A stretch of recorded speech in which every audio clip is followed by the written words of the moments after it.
The Edge of 17 is a movie directed by Kelly Fremont Craig and is produced by a guy you might know named James L. Brooks. James L. Brooks is the guy behind Jerry Maguire and the Simpsons movie in terms of engagement. I mean, you should know who that is. It stars Haley Steinfeld and Woody Harrelson, Kira Sedgwick, Blake Jenner. It's a movie about a teenage girl. She goes through a tragedy. She and her family go through a tragedy early on in her life that affects her in different ways than it affects everybody else. But she's able to get through it because she has a cool best friend and they're like best friends. They tell each other everything. But we get towards the end of high school and her best friend starts sleeping with her older brother. This understandably causes some complications. As a result, her life just kind of starts unraveling from there. A whole bunch of issues and problems and shit just starts popping up for her. So it's a coming of age movie that basically tells every teenager ever that life sucks, life is terrible, and you're just gonna have to get over that shit. Goodbye low expectations, hello surprise hit of the year? What?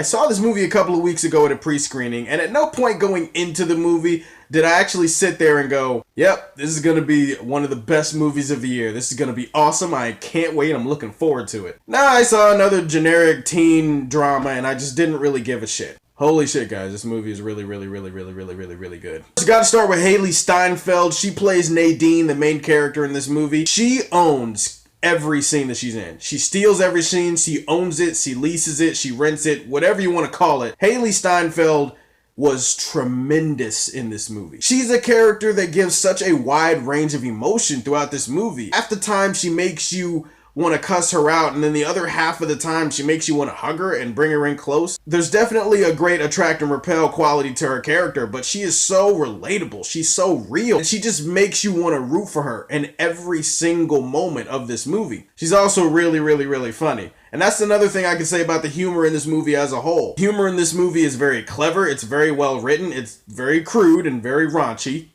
Granted, but that's how I like my humor, so that's how I like the humor in this movie. Pretty good job. Woody Harrelson also is the other standout here. He plays her teacher, and he's sort of a mentor, but not really. He's a mentor in the sense that he'll look out for her if she's in trouble or something like that, but he's not a mentor because he's probably the most asshole dickbag teacher that you've ever seen in your life. The difference here is that he's an asshole dickbag teacher who's really funny while doing it. He's the kind of teacher that I would have loved back in the days in high school and middle school and college and so on and so forth. He's such a dick and he never stops being a dick throughout the whole movie, but he's so funny in the way that he does it that you don't care, you end up liking him just as much. Kira Sedgwick is good in this movie, even though she pretty much just runs around and worries about Nadine the whole time. Her older brother is played by Blake Jenner, and I'll be honest, at first I wasn't really feeling his character. Towards the end of the movie, you do understand why he feels the way he feels. You understand that being the older kid in a tough situation is not always the best situation to be in, and that there are a lot of demands and pressures on the older kid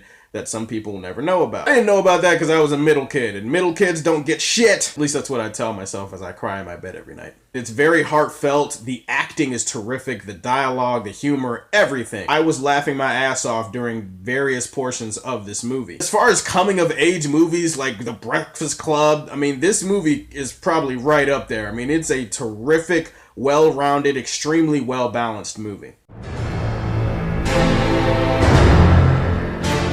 I only really have two gripes with this movie. The first is that there's this subplot involving her having a crush on this really cool whatever guy. She has this great relationship with this other kid named Erwin in the movie, and her relationship with him is kind of cute. It's kind of adorable. That awkward pairing that makes sense the longer the movie goes on. While that's going on, she also has this crush on this other guy that you just don't give a shit about, and it kind of feels a little bit detached from the main story. My other gripe with this movie is her relationship with her best friend kind of just gets thrown by the wayside for most of the movie. Towards the end, everything is just kind of tidied up and cleaned up in a very convenient way that doesn't really make a lot of sense for me. I've been around a lot of women in my life. I don't think things would be tied up in a nice, neat little bow by the end of the movie in the way that it did. It felt very rushed and very... no. I really liked this movie. I think I loved this movie, actually. It's got everything you need from a coming-of-age story. What can I say? I don't think I have a choice here. I struggled with this all night, but I gotta give it my highest rating. Come on, I gotta have the balls to go there. Edge of 17 is Superman Prime affiliated. Edge of 17 comes out this Friday. Make sure you guys check that out. Thank you for tuning in. As always, if you like what you see, tell me how you feel, and stay tuned to hear more from the Man of Steel. Peace.